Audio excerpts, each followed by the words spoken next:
It's Megan from Vigilante Vibes, and I'm here to talk about Ironheart episodes 4, 5, and 6. Oh my gosh, they were bangers of episodes. The whole season was phenomenal, like all 6 episodes. But I mean, I'm just glad it came out. I'm so glad they weren't 30-minute episodes, because this would have that would have been a bummer. But what can you say about everything that happened last night? I made the mistake of watching one episode before I went to bed, because I wake up like crazy early. Like my alarm is at 4 a.m. So there's no way a show coming out at 9 p.m. I could have watched all 3. There's just no way. So I watched one, and that was such a bad idea, because I could not sleep. I was like, what is going to happen next? Are we going to see Mephisto? Have we been gaslit again? And we weren't gaslit. That's wild.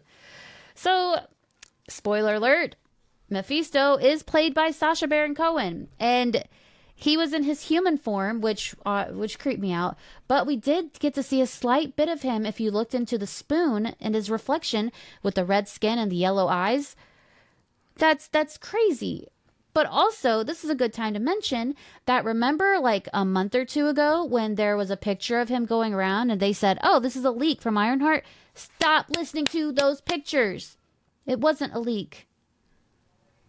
Come on, guys. We're better than this. But, so we got Mephisto. We got Zelma Stanton. So keep an eye out, because I'm dropping a character breakdown of her, I guess today. I might as well just pull that trigger. So keep an eye out for that. But yeah, we got Zelma. She's adorable. I need a Strange Academy series so bad. As soon as she said the baby witches of TikTok, I was like, oh, Strange Academy. That would be phenomenal. Imagine like that gets incorporated into the show. It needs to happen. They dropped too much there for it not to be a thing. But it makes me worried, because it's like, was it a thing when they were making the show and it's not now? Because it's not confirmed. It's not. Anyone that told you it is a liar.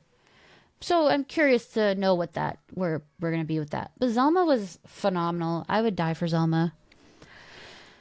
But we also saw that Riri made a deal with Mephisto to bring back Natalie. Which, dude, I'm not a genius or anything, but I'm going to tell you right now, that's a bad idea. That was a horrible idea. But I see a lot of Tony Stark in this. I think Tony would have accepted the deal to bring someone back, but would spend his time finding a way out of that deal. So that's what I think it is. But also, like, you left a lot. And it's like, if she doesn't get a season 2, what are we doing? Because why did we get a post-credit scene with the Hood, who in the Stanton's candy shop, bakery, sweet shop, which also, it's wild to me that he asked for Supreme help. If this is a good time to mention that if you watch a Marvel show, always have the subtitles on, because that would have gone right over my head, but Supreme was capitalized, so he was asking for Sorcerer Supreme. Or maybe I'm an idiot and everyone else got it. I don't know. But there's just like, where are we going to go from here? Because I'm so glad they didn't kill off the Hood. I am so glad, because I was very worried. I like the Hood. I like the Hood in the comics, and I think they did a fantastic job with him in the show. He got so creepy when he was possessed. He looked like a demon. They did phenomenal. Also, like, his dad, piece of trash. At one point, I was like, you know what, Parker? Just take him out. It's fine. Just right in the head. I was fine with it, because his dad was horrible. Like, Parker is possessed by the devil, and he's not even as bad as you. My goodness. Maybe that's just my parent issues coming through. I don't know. But there was a lot that happened in these episodes that left me wanting so much more. I felt kind of satisfied, but I still want to see a season 2. I want to see a special presentation. I'll take whatever you give us. That's fine. But I just did not see Natalie coming back. What about Gary? I mean, you're selling your soul to Mephisto. You can slide in two things, you know? You can get Natalie and Gary. Man, I was really hoping Gary would be there too, but it's not a big deal. The final scene of Ironheart shows that Riri, you know, she accepted Mephisto's deal to bring Natalie back and not Gary. And, like, she's, like, really alive. She's not AI. You can see cracks starting to form in her arms, kind of like what happened to Peter Parker. It feels like a nod to One More Day storyline from the comics where Peter and MJ make a deal with Mephisto to bring back Aunt May, but it cost them their marriage, and it messed up so many things for us Spider-Man fans. But it led into the Brand New Day era, which is the title of Spider-Man 4. There's just too many little connections here. Like, what's gonna happen? I want to know it all. So I have to say, the show was fantastic. This was a case of the show really speaking for itself. It did not have the promotion it deserved. It did not get hyped. The fan base did most of it. But the show spoke for itself. At the risk of being called a shill or whatever you toxic motherfuckers like to say, the show was great. The show had everything. It had the tech, it had the magical elements, it had action, it had emotion, it had so much. It had deep cuts to the comics, it had comic accuracy. And you people who trashed it and went out of your way to review bomb it before the show even came out, all because it is a black and woman-led show. What is wrong with you?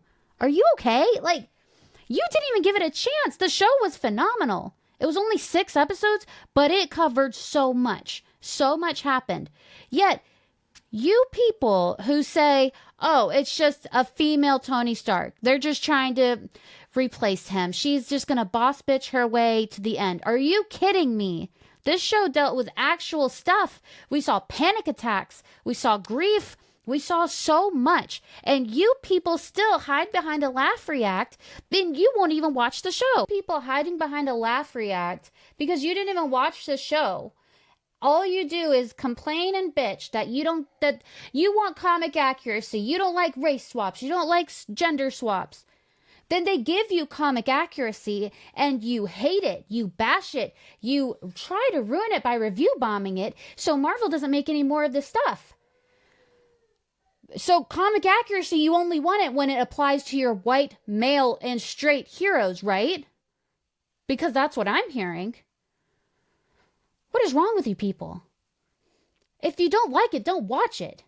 But don't bash it if you haven't given it a chance. Like, don't say her comics didn't do well. They didn't do well. You didn't read them. You didn't read them, first of all. And they didn't get canceled because they didn't have enough. They got canceled because they reached their goal. That's what comics do. What's wrong with you people? You should be ashamed of yourself. Like, it's one thing if you are genuinely not a fan. That's fine. I'm sure the people who genuinely don't care about Riri Williams are spending their time review bombing it on Rotten Tomatoes. Also, shame on you, Rotten Tomatoes, because why would you have that open on your site before the show even drops? Did you just not think? Or were you working against everyone? What is this world that people are so miserable that they go out of their way to ruin something for someone else? Or to bash someone for liking it. Because I guarantee you, if I went on Facebook right now, commented on a Marvel Studios post that I really like the show, laugh react, shill, called names, right? I'd get asked, did you even read the comics? That's another thing. What, did you even read the comics? Because I did. But it sounds like you didn't. Like, that show had so many deep cuts. So much comic accuracy. We even got a comic accurate suit. Do you know how I really didn't think that was going to happen? But they gave it to us. We got more than one suit in the show. We got a comic accurate hood. We got Mephisto. But here you are saying it's just about black women boss bitching it up. Like, grow up. So yeah, if I see someone say the show was too woke, it was too trash, it was go woke, go broke, I am 100% positive you didn't watch the show. There's just no way you did. because it was a quality show. It was one of Marvel's better shows. Like, what are we doing? It's just crazy to me that people still have to be out here fighting for these shows because you toxic ass fans can't mind your own business. Go be excited about something else. Talk about something you're excited about. Why would you spend your time arguing and bashing a show? Talk about something you like. Also, to you other YouTubers out there, you other podcasters, channel owners, content creators who are monetizing the hatred that's coming to these projects, you're trash too. Like, this show had so much greatness in it, along with great representation. And you're going to fold into the toxicity, which adds to the overall toxicity of the fandom. You're trash. You're all trash.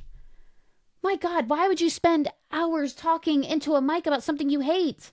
Talk about something you like. Make the world a more positive place. Do better. My God, you guys are embarrassing. So yeah, that's my review for Ironheart. I really liked it. I really hope to see her again in the future. I don't know if to expect an announcement or anything from Marvel Studios. I don't know their plans. But I do think Riri Williams is going to show up in one of the Avengers movies. I could see that. And I could see that leading into the champion, a project for the champion. It's not going to be Young Avengers. She was never Young Avenger. She was a champion. So I could see that. I was hoping that there would be a post-credit scene of Kamala Khan and Hawkeye going to talk to Riri Williams about, we know what, the whole Nick Fury of it all. The whole recruiting. That's what I thought was going to happen, but it didn't happen, and that's all right. So that's my review of Ironheart. Sorry about the, I wouldn't say meltdown. I guess venting session, I guess. Thanks for sticking with me through that. So, as always, please hit that subscribe button. Please hit that like button. I hope I didn't scare you off with my yelling. I don't ever do that. I guess today was just a special day. So, with that being said, have a marvelous day.